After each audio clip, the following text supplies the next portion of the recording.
Guys, magandang gabi sa lahat. Ayan, nandito kami ngayon kay Kabaloks Vlog. Ayan ha.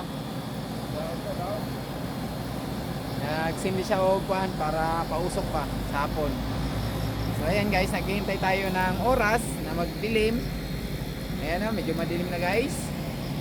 Oh.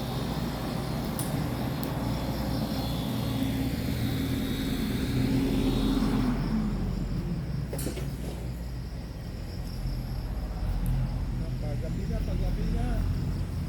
Ito 16 mo.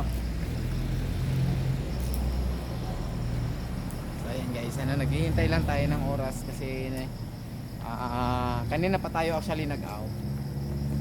So bumalik lang tayo dito, no? Naghihintay tayo ng partner natin na mag-out na rin siya. So ayan guys, alas 6 na rin naman, mag-out na yun. So ayan guys.